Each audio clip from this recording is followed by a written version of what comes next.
A Miguel Ángel lo han amenazado, su esposa Jimena vive en Australia también por cuenta de esto, Deyanira también está exiliada, el abogado de Eduardo Monte Alegre y Jorge Fernando Perdomo, Juan Diego León también lo han amenazado, a Iván Cepeda lo han amenazado, al abogado de Iván Cepeda, Reinaldo Villalba, también lo han amenazado. Entonces las personas que tienen la valentía de contar lo que está pasando, de apoderarse de estos casos, pues no es fácil, y de hecho lo vimos también en las audiencias del expresidente Uribe, las del 17 y las del 24 de mayo, como el fiscal Germán Villarreal en un momento también se le entrecorta la voz y habla de esta situación. Y también tenemos un pedacito acá del expresidente Uribe diciendo, dicen por ahí que a Germán Villarreal lo han amenazado, yo no sé, también tomándoselo muy a la ligera, pero también en un intento que muchos han percibido como con intenciones de desestabilizar a este quinto fiscal que ha tomado el caso. Acá tenemos este apartado para que ustedes vean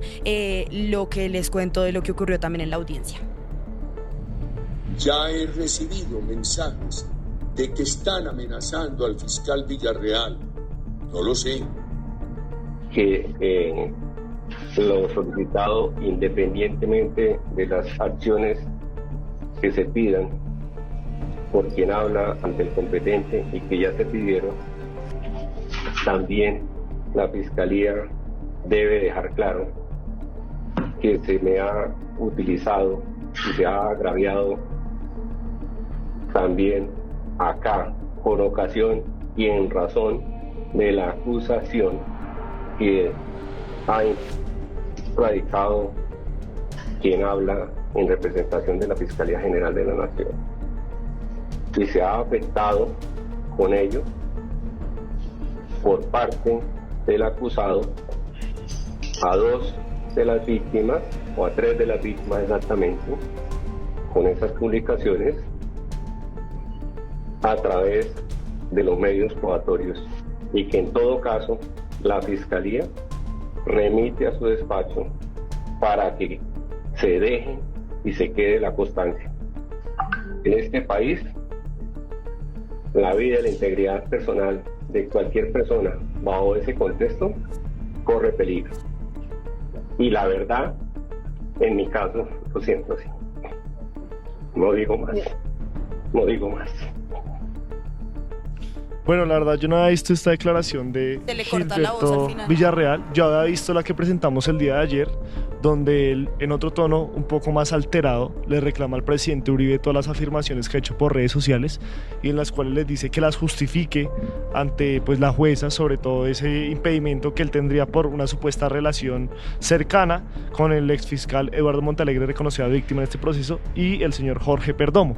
Nosotros fuimos al Congreso, porque el Congreso no es ajeno a toda esta situación, a preguntarles sobre una noticia, sobre un recurso que interpuso el día de ayer el expresidente. Recordemos que él fue formalmente acusado el viernes 24 de mayo y el día de ayer, 27 de mayo, presentó una recusación contra el fiscal Gilberto Villarreal.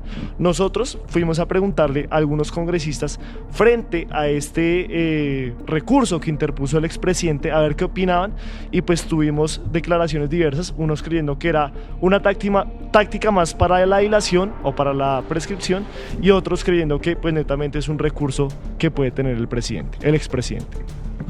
Pues que pareciera que el expresidente Álvaro Uribe Vélez está esperando que le aparezca algún Barbosa en la fiscalía para que esté buscando la manera de suavizarle los cargos y la manera de solicitar preclusión de sus procesos, y entonces ahora está buscando que le empiecen a rotar y rotar fiscales para que efectivamente le den la razón a él. Mire, yo siempre he dicho que en el país todo el que cometa un delito, cometa corrupción, pase por encima de la ley, infrinja la Constitución, tiene que pagar. Y si Álvaro Uribe es culpable, así haya sido presidente de la República, pues debe responder.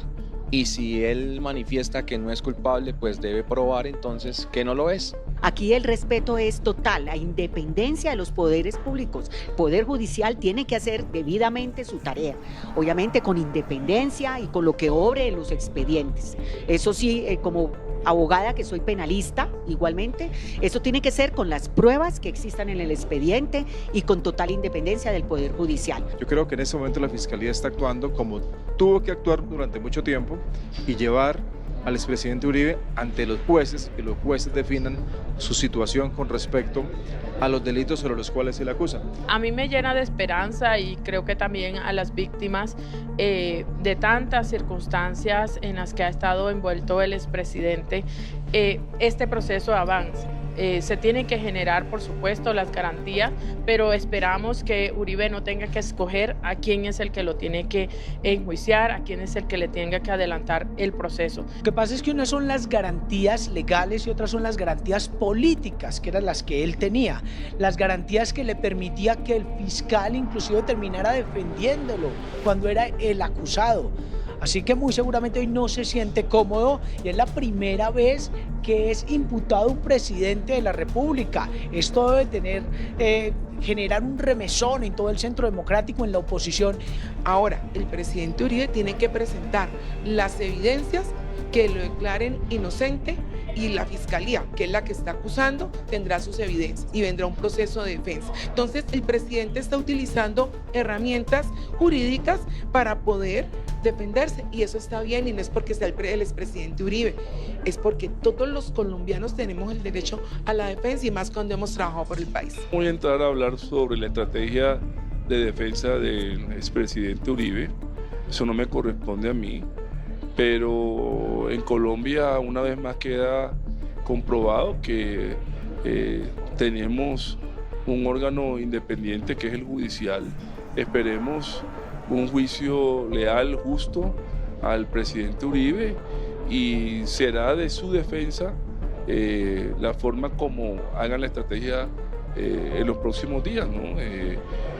Respetemos a la rama judicial. Que sea un proceso que avance con todas las garantías para unos y otros en el marco del debido proceso y que no caiga en este show permanente que a veces hace que perdamos el foco sobre lo importante que es la justicia.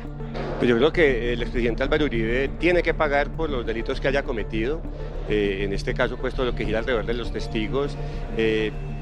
Infortunadamente en Colombia se pone muy de moda esto de estar recusando al juez, al fiscal, etcétera, para dilatar los procesos. Yo creo que aquí tiene que hacerse justicia independiente de la ideología de la persona y del poder que tenga. Pues en un Estado de Derecho cualquier imputado, cualquier procesado tiene derecho a presentar recursos, ese no es el problema.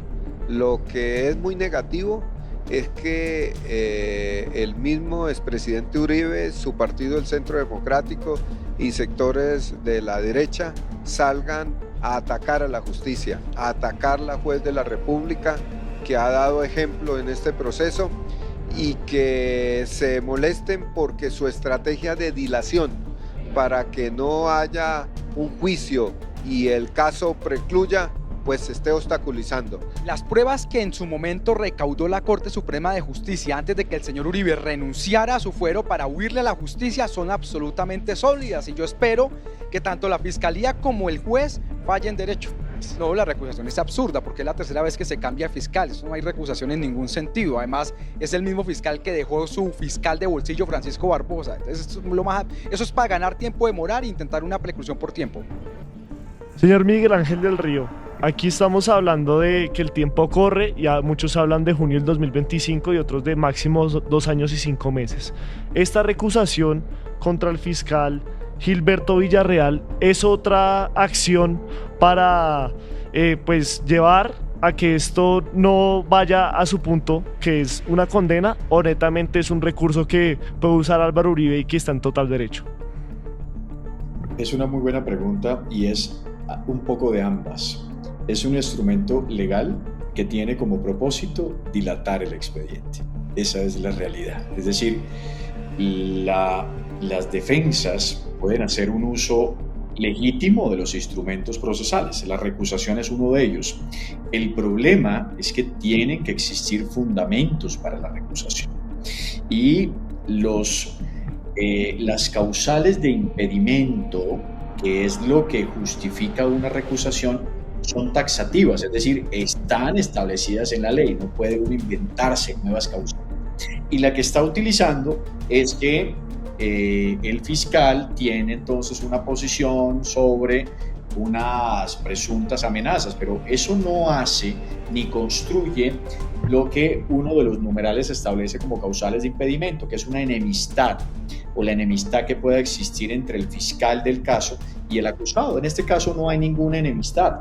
El fiscal del caso está haciendo una advertencia sobre algunas conductas del ya acusado relacionadas con unas amenazas. Nosotros también las hemos hecho y eso no hace que entonces se configure esa causal de impedimento que construiría la recusación. Por eso es que les digo, es el uso de un instrumento legal con un propósito soterrado: extender el tiempo para buscar la prescripción. ¿Por qué? Porque como no resultó el trámite también legítimo del recurso de apelación y de la nulidad con base en la asimilación de la indagatoria con la imputación, y la juez dijo: no voy a aceptar una nulidad, voy a rechazar de plano ese instrumento, pues entonces no le queda otras alternativas que acudir a otros instrumentos legales para las mismas consecuencias, extender el proceso. Doctor Miguel Ángel, va a ser rechazada de manera evidente porque no tiene sustento.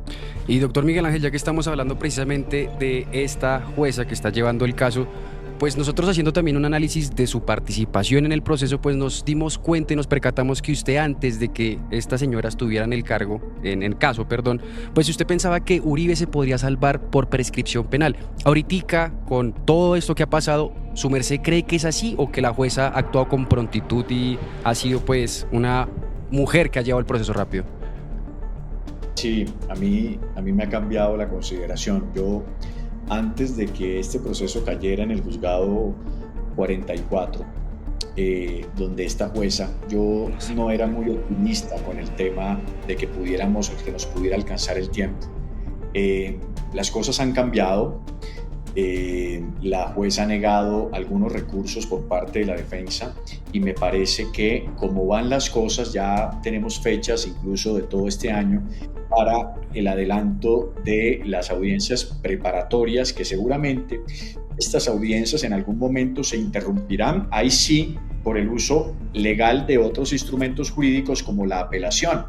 Si la juez llega a negarle algunas pruebas a la defensa de Álvaro Uribe Vélez, pues la defensa podrá apelar legalmente esa decisión y ahí sí se irá nuevamente al tribunal y se demorará un tiempo en el tribunal. Ese es el tiempo que todavía, pues digamos, tenemos en mente sobre la extensión, pero considero que esta juez va a desarrollar con muchísima rapidez el juicio oral y yo espero que ojalá las cosas se den como lo estamos planeando. Es importante la posición de la juez, la posición de la Fiscalía General de la Nación en no dilatar este expediente. Esperemos que para octubre del año 2025 tengamos una decisión de primera y segunda instancia. Bueno, abogado Miguel Ángel, acá pues yo estaba mirando que seguía pues todo en este caso del expresidente Uribe. Usted lo ha resumido, pero para que nuestra audiencia lo tenga claro. Después del 24 de mayo, ya en este momento, el expresidente Uribe adquiere la condición de acusado y a sus 71 años, Uribe pues es el primer expresidente en la historia de Colombia que va a enfrentar un juicio penal, como les decíamos, que puede ser una pena de entre 6 a 12 años. El próximo 10 de julio es otra fecha clave para que la tengamos en cuenta. Ese día se va a celebrar la siguiente audiencia del juicio, que si no estoy mal, me podrá corregir el abogado, es la etapa de descubrimiento probatorio, en el que la Fiscalía va a presentar todas las pruebas que planea usar durante el juicio. Es como una audiencia preparatoria del juicio. Y después de esta audiencia seguiría la etapa de juicio oral. Sé que no se sabe aún cuál es esta fecha de etapa de juicio oral y cuándo podríamos tener como la sentencia que puede acusarlo o absolverlo, pero sí la audiencia probatoria es el 10 de julio más o menos. Abogado, usted podría, no sé, tener de pronto algunas fechas en las que se podría conocer cuándo serían pues estas audiencias que quedan pendientes. Lo que pasa es que depende, Laura, depende de varios factores. Digamos que tenemos audiencias preparatorias empezando en el 10 de julio exactamente y se extienden hasta finales del mes de agosto. Ahí terminarían las audiencias preparatorias. Pero como le decía, seguramente la jueza negará o inadmitirá algunas pruebas de la defensa y eso hará que la decisión se apele. Esa decisión subirá al Tribunal Superior de Bogotá y ahí entonces estaremos en un tiempo sobre el cual no hay unos plazos establecidos. Evidentemente estos casos de trascendencia nacional y que están a puertas de la prescripción hace que todas las autoridades rápidamente tomen una decisión. Yo diría que el proceso debería estar regresando del tribunal frente a la posibilidad de la apelación empezando el año 2025. Ahí la jueza entonces designaría fechas para el desarrollo del juicio que se podrían establecer entre enero, febrero, marzo, abril y posiblemente, evidentemente esto es absolutamente especulativo, podríamos estar teniendo una decisión de primera instancia más o menos un poco antes de la mitad del año 2025, esperando que si se absuelve, evidentemente la Fiscalía apelará, irá al tribunal y si se condena, será entonces su defensa la que apelaría, se va al tribunal esperando que la decisión regrese antes de octubre del año 2025. Esos son un poco los tiempos. Hay un alto grado de especulación en esto porque evidentemente dependen de muchísimos factores, pero yo hoy, o por lo menos a mí hoy, los tiempos sí me dan para poder tener unas decisiones por parte de primera y segunda instancia. Ayúdanos a seguir con nuestra labor periodística a través de nuestro NECI DaviPlata 310-779-3518.